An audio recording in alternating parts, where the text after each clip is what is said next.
Hello everyone, my name is Deckerlink, the trained unprofessional, and welcome to Kingsguard. Never played this before. I saw it on itch.io. When you download a build of a visual novel, there's usually a bunch of like or similar download suggestions. Usually I see ones I've already played, tennis, extracurricular activities, repeat, yada yada. But every once in a while there's a new one. And unfortunately, there's so many of these that, like, I've gotten a little shallow. I'll look at it and I'm like, it doesn't look that great. But if I see it and someone recommends it, then I'm like, okay, I'll give it a shot. Kind of like Password, how people say it's really good, but the art isn't the most appealing to me. This passed the surface level test immediately. And it looks really interesting. The itch.io page wasn't that intriguing by itself, but let's read this little inscription it has up here. Your path will always be clear. None shall stand in your way, lest they face your wrath. Should I ever wrong you, my life will be forfeit, and my flesh decay without burial. My chest is your shield, my arm your sword. I am yours, bound to the crown from this day forth until I am relieved of word or soul. So that sounds cool. Let's give it a shot. I don't know what Rose's Cathedral is, lore, continue, whatever. Let's just jump right into it. I have no idea what I'm about to get into. What is my name again? We did Woodrow. I know Woodrow Wilson. We did do him. So the next president after that was William Harding. I feel bad that Harding isn't being used in a more overtly sexual game, but Harding. Everyone laugh. It's a Harding. Whoa. Harding. There we go. Harding Ler-Yazan. First of his name. Yeah, I fucking bet. Is this alright? Yeah, sure. Sounds cool. I love the aesthetic. 2120, the fourth recorded era of Tover. So this is in the future. Today was supposed to be a day of happiness, yet my hand is shaking as I hold this quill. A man such as I, so devoted to the gods, fearing for the future? I suppose I am only human after all. Whatever happened to my faith in the gods? When did I become so skeptical? They stopped a never-ending war that would have left Tover an infertile wasteland of corpses and ruins. We would have destroyed ourselves. No one left, not men or beastmen. They gave us salvation from torment and eternal damnation. Who am I to deny such a fact? Now here we are. Hundreds of years later, there hasn't been a single nationwide conflict since then. My fears are unfounded, and yet I sense disturbances in these times. Nations and dynasties have risen and fallen. Rules, decrees, and regulations have wavered. Would it be foolish to believe that the commandments that the gods have given us would not falter as well? To say so would be profane, even more so than it would come from Harding. I tried so hard, but it faded immediately. I was trying to keep up. Would it be foolish to believe that the commandments that the gods have given us will not falter as well? Just say so. Even more so that would come from me, so I must remain silent. Harding. Yep, that's me. I did not believe that I would have heard that name again. I nearly had a heart attack. The queen had given birth to an heir. But while I watched on in awe as the queen cradled him in his arms, the king looked so distant. To see such a youthful, proud, and joyous man brooding in the corner reminded me of my own self. Now I know that the day approaches, but even I do not know how much longer I must wait. How I wish the gods would return. If only for one day.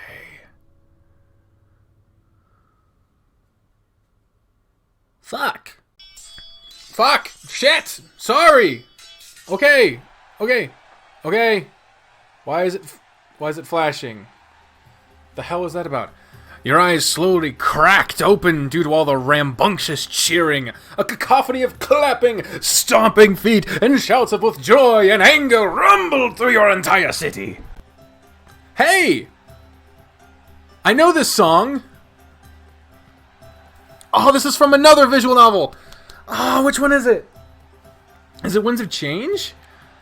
No, fuck. I know, I like this song. It should have been impossible to get any rest with all the noise, but you somehow managed to fall asleep regardless. Perhaps it wasn't so incredulous to believe, though. The past few weeks has left you exhausted with all the preparations for the upcoming coronation, the kingdom's most important and revered event in over a decade. Even the most expensive and luxurious bed couldn't keep you from tossing and turning in the middle of the night. You stifled a yawn and brought up an arm to shield your eyes when the bright sun found your arms baked to a golden hue. An arena attendee next to you shouted especially loud in your ear, "Get him! Get him!" Yeah! You see that? The man elbowed you roughly, further stirring you from your dreamlike haze. Rubbing your tired eyes, you squinted down from atop the stands of the arena at the fighting below. In the midst of your midday dream, you seem to have missed the most important part of the fight. Several bruised gladiators, covered in blood, spit, and dirt, were being hauled off the grounds, moaning in pain as they retreated. They'll be talking about their weights!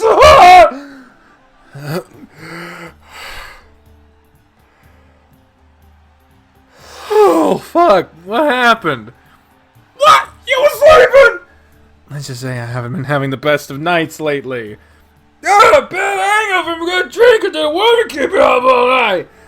I wish it was something as pleasant as that. You didn't have the courage to tell the man you were actually so tired from sneaking out of home so early in the morning before even the birds started chirping to the light of the sun. And it wasn't because your father had a strict curfew or anything for you. Well, he did, but anyone would forbid their only son, and a prince at that, from leaving home and wandering the dangerous city streets without a bodyguard. Why?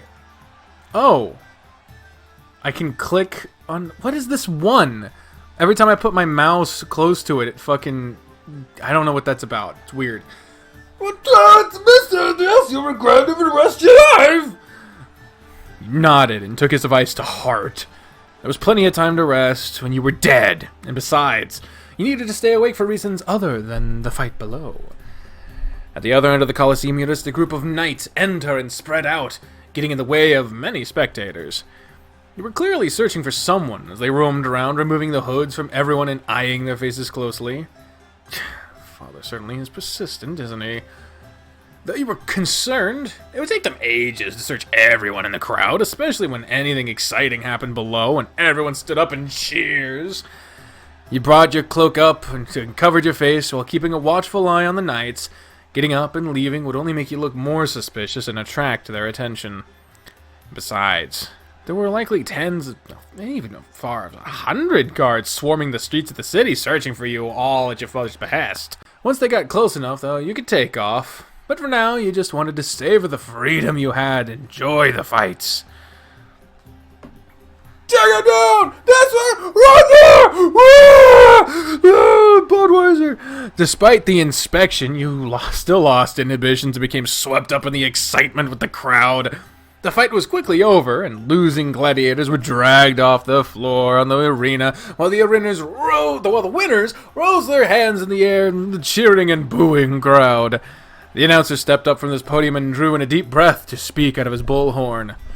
Wonderful! Such an absolutely wonderful performance from the gladiators, and there is so much more to come! I need not remind those that have won this match that glory and gold go to those that make it to the end of this arduous competition!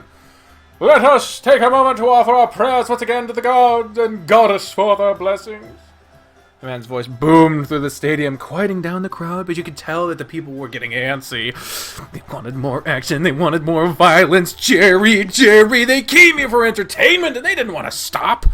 The announcer was quick to catch on, though, and kept his prayer short to move right on with move right back to the event. Now then, let us announce our next fighters. Hailing from the town of Lifeline is Auburn the Slick. A lithe man in leather armor stepped forth with pride, twirling a short sword in each hand with deft grace. Despite his small stature, he was hard to miss due to his colorful cloth wrapped around his torso. He may be 5'2" and thin as a razor, but don't let his size fool you. He's quick on his feet and has been the folly of many a confident fighter.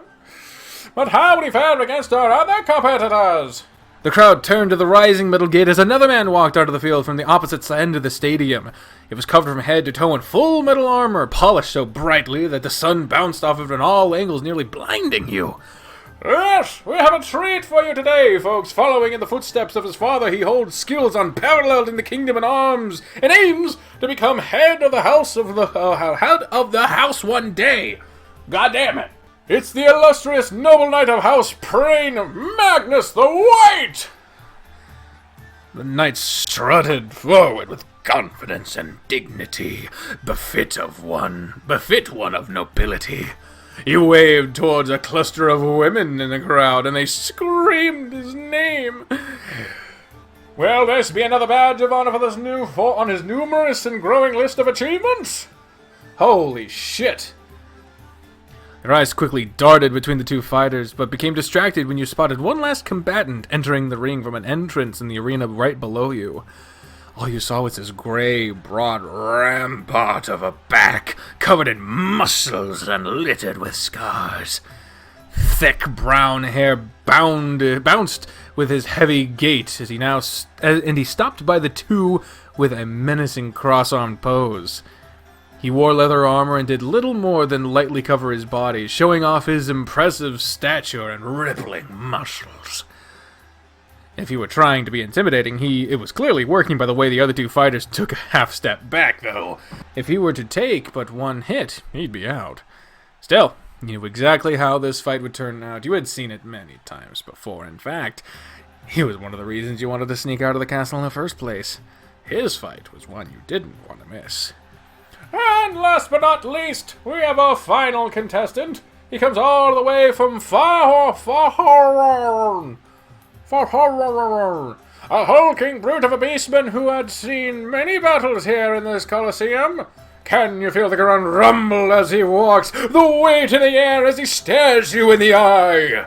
It's the one, the only, Ramos! Yes, God! Butcher of the Coliseum!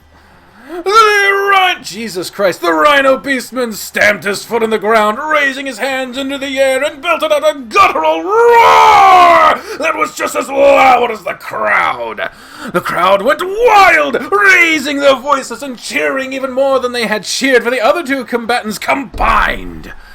A man started around the stands taking money for bets on who would win the fight. While you would have liked to join in, the fact that the knights were still roaming around meant you had to remain as quiet and innocuous as possible. And besides, there was no need to. Being a prince meant that money was never an issue for you. So the hard-pounding risk, the whole allure of being on the edge of winning or losing, it just wasn't there. What is this? Who is this beast and why is he here? The shimmering noble knight lifted his face guard to speak to the announcer. His voice was shaky, unbefit of someone who called themselves a knight, and he seemed to have lost all his confidence. I demand an answer! I was told this was the last match and must be a one-on-one fight of grace and honor. Is that what you were told? Yes! I demand to speak with the organizer and ask that this match be changed. I'm afraid that will not do. This match has already begun, and you have taken to the battlefield. Think of this as an opportunity to gain both greatness and prestige.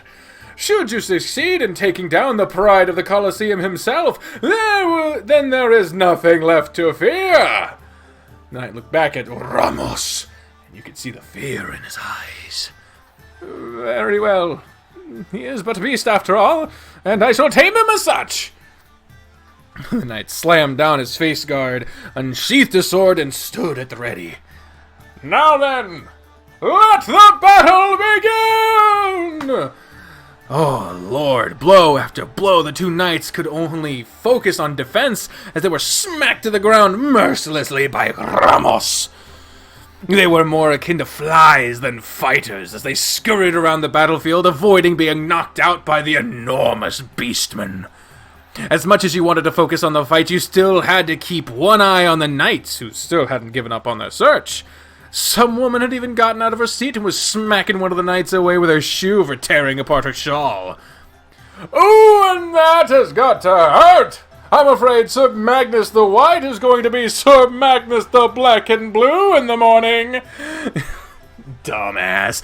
The dust was already settling as you turned your attention back to the fight below. It appeared that the heavy-set beastman had finally caught that shining knight. Magnus was laying face down with Ramos's entire body pressed atop and pinning him to the ground. His once shiny armor was heavily dented, marked up with scratches and covered in dirt. "He may be big, but don't let his eyes fool you. Let this be a lesson to never turn your back on a charging rhino." Ramos had the strength of 1,000 men and was tall as a great oak and as wide as the Great Wall, or so the rumors went. But even if they were all just spun myths, beastmen were not beings to be trifled with, especially one of Ramos's size and stature. The audience waited to see if Magnus could escape from such a fate, but when he showed no signs of movement, it was clear this was all over for him. His zealous fans wailed in distress, with makeup muttering their faces over the fall of the handsome noble knight. They spat in disgust and called the rhino a cheater, among other colorful insults geared towards beastmen. He simply smiled. It was always a joy to see some stuck-up nobles getting knocked down a few pegs, especially those from House Prane, who had a well-known history of hating beastmen. "Oh, but would you look at that? This fight isn't over yet!" The other gladiators saw this as the perfect chance to strike. With the rhino, while the rhino was still haunched over the fallen Magnus, he charged forward and leapt into the air with both blades poised. "Watch out!" You wanted to cover your eyes, but you saw a sly grin spread across the beastman's face. Ramos shot out his leg and with a well-timed kick from behind threw his assailant off balance. The blades narrowly grazed the rhino, but as he whipped around and finished his opponent off with a solid punch to the gut. Arborn was sliding backwards before tripping over his feet and rolling into the dirt to a stop. When the dust had settled, he was clutching his stomach, coughing and groaning in a terrible agony. "What a blow from Ramos! One hit and he's down!" Ramos cracked his head left and right, and then strutted back and strutted forth to the fallen gladiator, kicking aside the blades in his wake. "Is this it for Arbon? Will he get up?" The gladiator tried to get back up, but after that last punch, it was easy to see that he was nearly ready to pass out. He started to crawl away as Ramos approached, and the crowd's cheers grew into bitter shouts. They wanted more of a spectacle than the one shown, and frankly, you had to agree. Now it was clear to see that this fight was over. Just as Ramos was about to begin the fight anew, the man removed one hand from his abdomen and slowly... What? Removed one hand from... Oh, like he just took his hand off his abdomen. I thought he was like... and fucking... and slowly raised it above his head. "That's it! Arbon has had enough, folks!"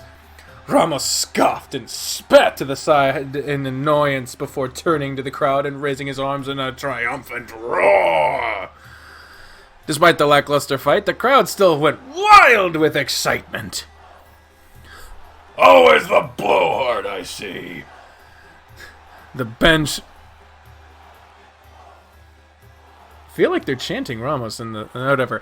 The bench groaned as the man beside you shifted in his seat. His gruff, apathetic voice took you a bit by surprise as you first thought the seat he was in was empty. Though you didn't turn your head, he appeared to be a very large man, with armor that rattled as he moved and tufts of fur protruding out between the cracks, hinting that he could be a beastman. Out of the corner of your eye, he appeared to be quite muscular, with biceps easily the size of your thighs. A long, slender tail flickered near his feet, occasionally brushing against your legs, confirming to you that he was a beastman. Someone like him, though, filling the seat should have alerted you, but then again your attention was already pulled thin between the fights, the roaring crowd, and those meddlesome knights sniffling around. Speaking of those knights, though, The hairs on the back of your neck rose on end as you locked eyes with one of them. You were ready to flee, but rather than continuing his approach, he instead stopped and stared for several moments before turning to leave the stadium. After he left, he took the other knights with him. It almost appeared as though they recognized you. But why would they suddenly just leave? You couldn't imagine Father giving them the order to just find you and not carry you back home kicking and screaming. Perhaps they were searching for someone else entirely. Still, it was strange. You know, too much bravado can lead to your downfall. Huh? It appeared that the man to your left was talking about the crude display Ramos was presenting from below. With Magnus's helmet in hand, he pretended to slam it against his groin multiple times in a perverse way. You couldn't help chuckling, though. A little bit of pride never hurt anyone. I suppose you might be right about that. Still, that's quite a barbaric display, even for him. When the rhino was finished with his boasting, he tossed the helmet aside and strode off the grounds. Well then, I take it you've had your fill of action? What? Still haven't recognized me? Suppose all this commotion does tend to dull the senses. What I'm saying is it's time to come home now. Prince Harding. Oh, shit! Your heart plummeted to your feet as the man whispered those last two words into your ear. Who was this man, and how did the man know your name? Better yet, why didn't he make the assumption that you were a prince? Why did he make the assumption you were a prince? No, that was a stupid question. You just now recognized this beastman's voice and had an idea of who it was sitting next to you all this time, but refused to acknowledge it. Still, you had to face the music, so slowly turn your head to properly and woefully greet your neighbor. Oh my god, that is a glorious looking person. Holy shit. You were about to hightail out of your seat, but the beastman pushed you right back down. Sit down. You're not going anywhere else without my permission. His muscles tensed as he gently dug into your arm, holding you firmly in place. You weren't getting away anytime soon. Thought you could leave the castle and not get caught, did you? I think it's safe to say you're in a lot of trouble when we get back home. You're always siding with Father. I thought you were supposed to look out and cover for me. Isn't that what an older brother is supposed to do? I'm your Kingsguard, not your scapegoat. And you know that I'm not your real brother. Turned your head and flicked your tongue. We go through this every time, Harding. You can't just leave the castle without first informing me. Not like you would have let me go if I'd asked anyway. Well, no. Today's important, and you know that. Your father's been waiting patiently all day to see you about the party. All throughout the city, celebrations programmed through the streets and taverns for your 20th year of life, with a grand and highly exclusive party reserved for nobles being held at the castle. While you never cared much for it, your father always ensured it was a day to be celebrated. But it was less of a celebration for you and more of a way for him to show off and stroke his ego. While the common man would have killed for an invitation to the castle, well, with the vast selection of entertainment, world-class cuisine, and fine drinks provided, you knew what really awaited you there. Pretentious, pompous patricians who would badger you with useless questions about what you would do if you became king and try to curry your favor as much as they could for their own benefit. It was a disgusting display of gratuity and boot-looking? Imagine that's boot-licking and that you wanted no part of. Well then, Harding, you ready to go? If I say no, will you let me stay? No. I suppose I would then have to carry you off over my shoulder, and I'm sure you don't want that. How did you even find me, anyway? Stalling for time now? Leandro simply smiled. Koshiro informed me of your whereabouts. What? But I thought he left the city over a week ago. I mean, I haven't seen him in forever. How could he possibly know where I was? You'd be surprised what he knows. I've been trailing you ever since you left the castle. You've been following me all this time? I thought it would be nice to let you have a bit of fun on your birthday at the very least. But now it's time to leave. Well, that's very thoughtful of you. But I really don't plan on going back home yet, just to fulfill Father's wishes. And just what do you plan on doing? All at once, the crowd roared again and flung themselves on their seats to cheer on the combatants below. The tension around your arm began to loosen as Leandros turned his attention to see what the fuss was all about. Despite Leandros' ever-vigilant guard, he had a tendency to get a bit jumpy and distracted around loud noises, granting you the perfect opportunity to make your escape. Your arm slipped out easily from his hands, and before he knew it, you were free from his hold. Harding, don't you dare! He had little time to catch you, but it was too early to celebrate. His claws had just enough reach to tear into the fabric of your cloak, pulling you back. Gah! Nearly tripped, but the cloak kept you from falling down, though it was pulled taut against your neck, cutting off your circulation. The cloak was a lasso around your neck, and Leandros began to reel you in, leaving you bucking like some kind of wild horse. Harding, you are making this harder on yourself than it needs to be! Your face grew red and hot from lack of air, though the lion likely didn't even realize in his zealous arrest. Any moment you were likely to pass out, but you couldn't let that happen. You couldn't let him catch you and take you back home. You clawed at the cloth-like leash wrapped around your throat and dug your fingers into a hole. Oh my god, using all your strength, you ripped at it, tearing you free and leaving Leandros with nothing but the tattered remains of an old mantle. Harding! Leandros was flung backwards and you stumbled forward. People cursed as you blocked their view, but your only concern was getting to the exit first. You never bothered looking back as he continued to yell at you. You just needed to make it to the stairs and get out of the Coliseum as soon as possible. You finally reached the edge of the aisle and jumped out, though you noticed a large figure at the top of the stairs already bolting down. How the hell? Harding, enough of these games! It's time to head back! Don't resist! You know you can't get away! He might be a beastman, a being that was quicker, faster, more agile than you, but wearing such heavy armor in a crowded place like this, even he would have trouble catching you at this point. You looked down towards the bottom of the stairs and contemplated making a leap. It was a long way down. If you didn't land properly, there was a chance you might break a leg. But what other choice did you have? Harding! Without wasting any more time, you jumped down the steps and landed on your feet with a painful thud. Ooh, a sharp pain jolted up from your feet, coursed through your legs, and rung your head like a bell. It hurt like hell, but you didn't have time to let yourself get bogged down by the pain. You glanced back up at Leandros through gritted teeth and smiled. It was a rather gutsy move you managed somehow to safely pull off. And with that much distance between the both of you, he wouldn't catch you this time. He stared right back at you with wide eyes, looking far more concerned than furious.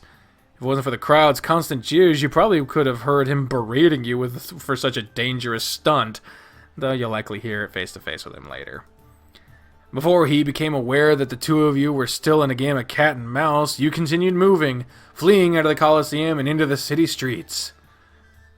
Damn, that's just a literal fucking picture of, like, Rome or something.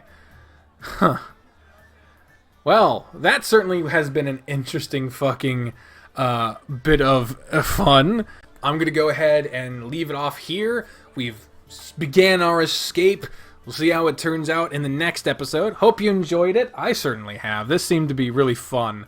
I don't understand the overuse of the fucking apostrophes, and there were a couple of typos here or there, but honestly, I like the design. I like a lot of this. Like, the hub is great, the art is gorgeous.